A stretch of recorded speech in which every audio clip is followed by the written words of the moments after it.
BookBrush is an author marketing tool that allows you to put together some great graphic assets to help promote, of course, your books and build your brand around something like that. They originally poached me about 4 years ago, but they have grown so much since. In fact, over the last year, they have grown exponentially with some of the features they have available, and two of which I got the chance to speak to the current COO of BookBrush.com, Dana Clare.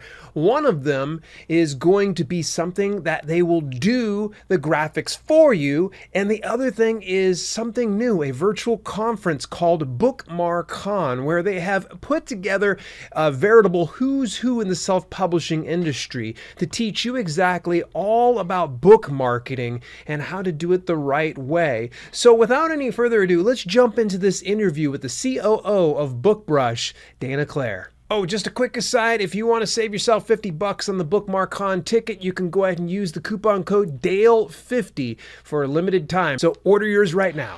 Dana, you and I met some time ago over via what, Instagram, was it? It was. We did an Instagram live together. That's so wild because for like the longest time, I always just saw Kathleen Sweeney as like the face of BookBrush. So when you showed up, I was like, who's this person? Do you want to know a secret? What's that? That's the first and only Instagram live I've ever done. Really? I see you ran it like you've done it many times before. And see, that just goes to show I need to pay attention over on Instagram. Yeah. I mean, I don't even think I've done one on no, I know I haven't. I haven't even done one on my author Instagram. So you were my first and my last. Did I break you? Is that what happened? It was so good. I knew no one would ever compare. There we go. Look, flattery is going to get you everywhere. But the truth is, at that time, you were just kind of managing the Instagram profile. Now you've taken a larger position and role in the company of BookBrush. Share with me, how did that happen? Yeah, I mean, I must not have been very good at Instagram Live. No, I'm just kidding. They're like, give her a different role. Yeah, this wasn't great.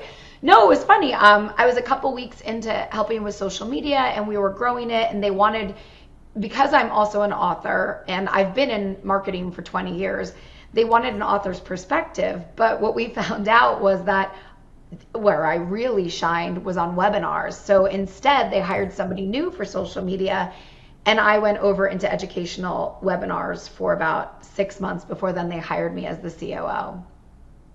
So cool. So what does the job of COO entail for BookBrush? Because, man, I remember when you guys were like this little itty bitty company, and now you're doing webinars with 600 people in it? I know. Actually, our largest webinar was 1,400 people. We thought we broke the internet with that one. What? Yeah. Congrats. You guys deserve it.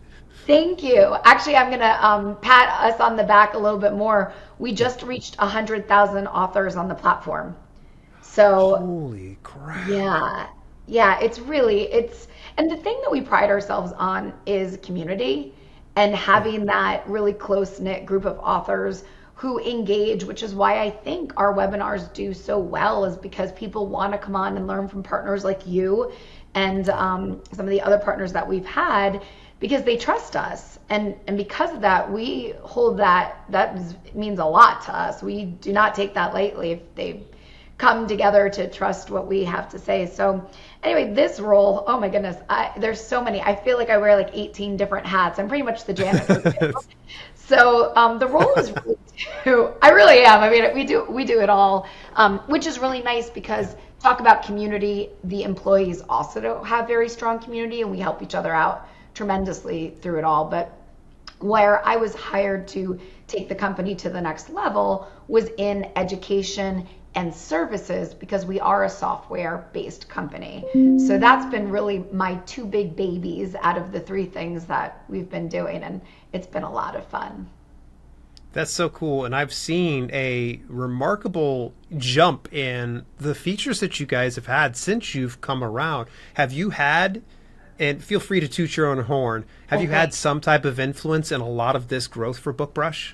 I mean, I would hope that some of it or a lot of it, or maybe itsy parts of it would have to do with me. I think what's nice is I know authors' pain points. I live them. I'm an author, so I know that it's kind of a lonely occupation sitting there, and it's like you and your characters if you're a fiction writer, or you and your facts if you're a nonfiction writer.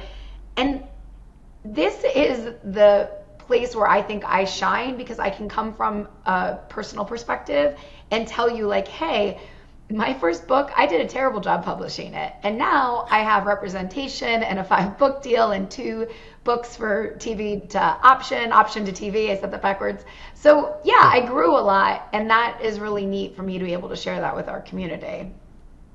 This is really cool, and I'm super excited about a lot of what you do bring to the table, and the fact that you're so willing to educate a lot of the authors out there. And this is a perfect segue into what I want to discuss, of course, is you guys have a new premium virtual event coming up here relatively soon. It's a pretty big deal. You guys have some heavy hitters. Share with me a little bit more about BookmarCon. Yeah, so BookMar, the Mar is for marketing, BookMarCon. It's a conference. It's a virtual conference, August 11th through 13th, 2023. And it's everything that has to do with marketing and the business side of being an author. And I think there's so many different conferences out there. And I'm a salesperson too, so we always want to find what differentiates us. And for me, and I'm sure, Dale, you're probably the same way, you go to a conference and it's so overwhelming. There's so much information about the craft, about marketing, about ads, about everything. I really want to tunnel vision and focus on one part. And the biggest thing that all authors want is increased sales. So that's what we focus on. How can you use marketing to increase your bottom line, to sell more books, to grow your readership, to get your name out there if you're a new author? So that's what BookMarCon is. And it's 3 days of, we have 25 speakers from everything from running ads to working with designers to help you in the marketing department, to doing Google AdWords, which I don't know how to do any of that. You and I were talking about CEO a little bit the other day, and one of our speakers is doing a whole presentation on search engine optimization and how you can use keywords to have your books pop up. Or we were even talking about how to do that with Amazon. So there's going to be a lot of speakers there that talk about your intellectual property and what you need to know to protect yourself and things like that. So, and not only that, but there will be industry experts such as publishers and agents there, that if you're looking to be traditionally published, you can pitch your books to them, whether it's nonfiction or fiction or children's or adults. I think at one point you'd actually even mentioned that you got I hate to call this person a whale, a very big catch for this conference, in that this man never does any type of reading the first 10 pages, I think. Am I correct in saying that? I might be a little bit off. Yeah, no, actually, you're pretty good. You have really good memory. Yeah. So we have, that was spot on. We have 18 agents coming, and there is a gentleman, he's vice president of Trident Media Group, which is a really large publishing house. And he doesn't normally do face-to-face pitches, and he's opening back up for the conference. And a lot of these agents, it's summer, so if you've been searching or you've been sending queries out and you can see that they're not accepting right now because it's the off season for them, and that's not for everybody. I'm just giving you, what happens with some people because they travel with their families or whatnot. If you come to the conference, you're not going to have to sit in that slush pile. You're going to say, I went to BookMarCon, I met with you, you asked me one-on-one, face-to-face for more, whatever, chapters, information, here it is, and then you're right at the top of their list. And that is how, you want to laugh because this is kind of funny. Yeah. Okay. Let's hear it. I pitched 14 agents. It wasn't like I went and pitched one. When I went to the conference and I landed one, I pitched 14. So 14. out of the 14, 11 asked for my first 50 pages of my manuscript or the whole manuscript. Out of those 11, 4 wrote me back that they wanted to sign me. And then I ended up going with somebody. I went with CamCat Books. I actually can say that because they probably would love that little. So CamCat Books picked me up, and now I have 2 books with them, and I have 3 more on my way. Nice. Congratulations. That's so awesome. So now you're almost paying this forward to the author community. And so all they really have to do is attend BookmarCon, correct? Yeah. Just come on down. So And it's crazy. bookmarcon.com. And they can Okay. look up all the agents that'll be there. Now, I'm not promising them all book deals, but you never know what could Yeah. happen. This is your opportunity to shine. And something that I think is really interesting too, agents now, and this never used to be, before COVID, it wasn't like this. They will absolutely, if they like your query letter and they ask for more pages and they like your pages, you have to have a one-on-one. They don't just pick you up from email, you have a Zoom meeting.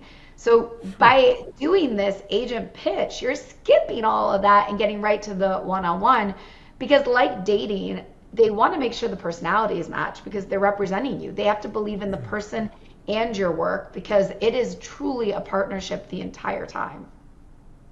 Very cool. I'm super excited about this opportunity, and this is one of the reasons why, like I say, I've just noticed a huge shift as you have segued into this role, and some things that have changed, and for the better, obviously, because BookBrush has always been fantastic Yeah. as a marketing resource and tool that people are Yeah. able to put together, better assets that can really get them look to be very professional, if you will. So what leads me to another like pain point and something that for someone like me, I've always looked into, because BookBrush is fantastic, but let's be honest, it's not Yeah. like you can get on there and make a really good asset within 2 minutes. So I that's can't. where, yeah, you can. I get on, there's 5,000 different templates. Forget about it. I guess I get overwhelmed and I say, screw it. No, I mean, I'd I rather, can't. They make fun of me constantly. Like, I'm terrible. Like, you know, oh, you say Kathleen, you can't. I cannot. I'm awful. Kathleen Okay. literally said to me that I need to do like a 3 hour research on fonts. That's about right. Actually, that's my problem. Is sometimes I go, that font's not right, or oh, you know what, that image isn't right, and so I keep playing around with it. So I think the biggest pain point for you and I is we do have a finite amount of time, as everybody else does. Yeah. But I think that a lot of my time is better suited towards like making videos or interacting or interviewing with folks just like you. So that's what kind of segues perfectly over to this new idea, for lack of better words, concept, the whole hourly concepts thing. Share with me a little bit about hourly concepts. What is this? Who is it intended for? And is it for Yeah. everybody? Yeah, I mean, I think it's for everybody. If you're, even if you are an aspiring author, one of the main things I did wrong, and I talk about this a lot at marketing events or actually any author event, is I didn't build an audience before I had material. And if you're listening to this and you're like, what? Well, how am I going to do that? Like, what do you mean if I don't have a book, like build an audience? I'm not kidding. Build an audience. If you build it, they will come. If you can build an audience, talk about you as a writer. Like, I'm sitting down Monday, Wednesday, Fridays, and I write 3,000 words, and here's my adventure. Make it fun. Have, animated pictures or whatever you can that supports you, your business, and your brand, even if you don't have books, because as you grow everything, then when you do launch something, you'll actually have people who are like ready, on board, and want to buy your book. With that being said, even aspiring authors can use hourly concepts, because what hourly concept is it's a design service. So by the hour, we do concepts for you, and it can be anything from Amazon A+ content to social images, BookBub ads, Kickstarters, which you and I were talking about the other day, and I'm like Yeah. knee deep in a Kickstarter for myself right now, so I've been doing that.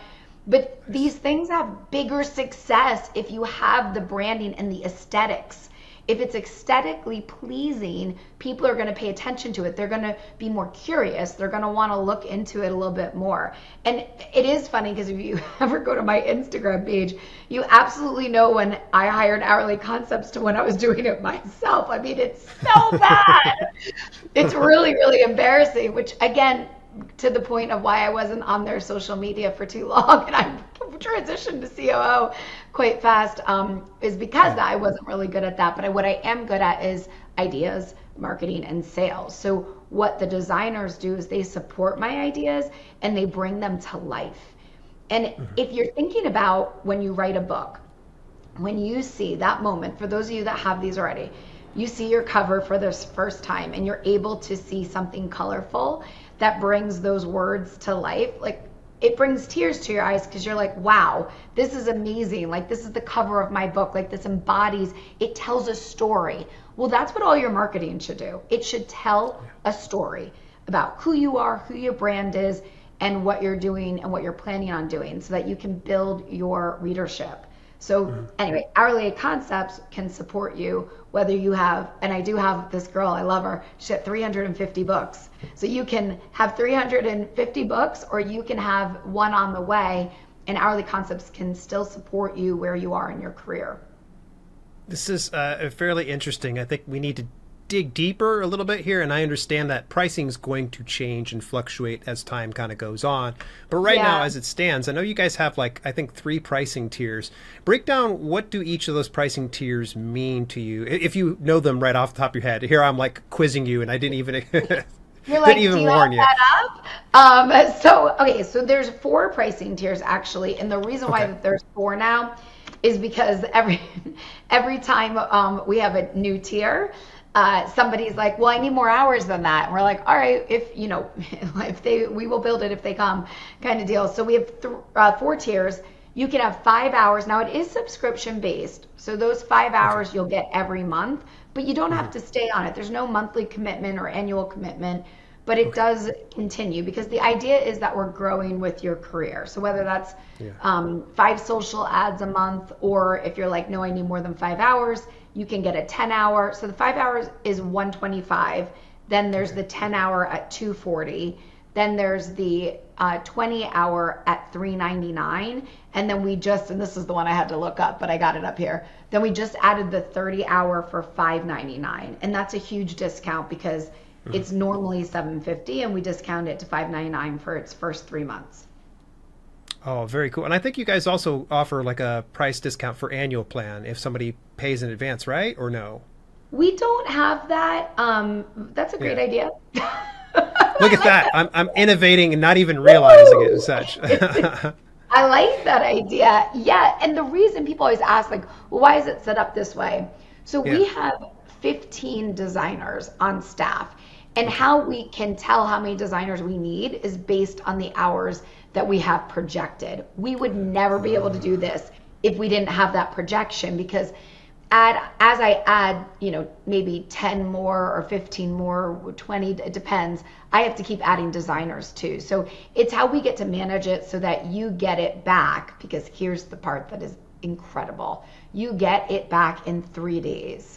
That is the turn time for our designs. And if you know anything about hiring a designer, it's normally weeks before you get any of your designs back. Now, book covers take a little bit longer, and we do now fantasy maps for any fantasy writers, and those you get the first sketch back in 3 days, but the final one, it takes a little bit longer. That makes sense. It's completely understandable, especially since, I've worked with quite a few graphic designers over the years. Yeah. So a lot of people probably might start to wonder, okay, I'm paying X amount of dollars per month for this new service. I get a designer for X amount of hours within the course of a month.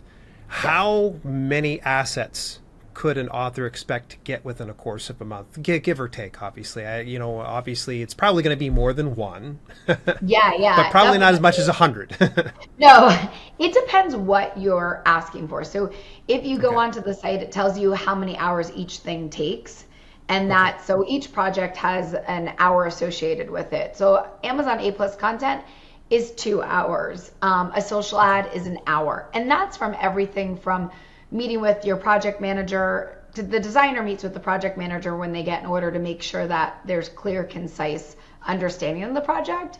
And then they make it and then send it back to us, and then we send it to the end user. But I think the thing that takes the most is the Kickstarters, because the Kickstarter projects are everything, like your rewards on Kickstarters, your video, your banner image, your story images. So and it's all branded, so it's cohesive, which is amazing. Because if you ever go on the most successful Kickstarters, like Brandon Sanders, because we know how his Kickstarter was, $41 million later. It's cohesive, right? Everything is branded to each other. And I think that that says a lot about the ones that have done really, really well. That's very, very cool. We could probably keep talking about all these really cool BookBrush features, and a lot of people are like, "Oh gosh, Dale's got to be a shill." No, they're not paying me a dime. You No. guys, it took a while for Kathleen to win me over, but when I finally was won over, I really have enjoyed everything that you guys are doing. Well, as we're starting to wrap up our interview here, I've always asked every guest this, and you're no exception because I'm sure you're going to have something really good. What advice do you have for aspiring authors and self-publishers out there? So my advice hits really close to home for me. My advice to you is never give up. You are good enough. Your story is worth it. And there are people out there that want to hear it. Because I think self-doubt becomes the devil on the shoulder. And I want you to just flick it off right away, because it does not matter. Even if it's you and your dad or your mom or your siblings that love the book, it's special. So don't give up on it, because one day it'll be special to the world. So that's my biggest thing, is just don't ever give up and don't let self-doubt ever take over.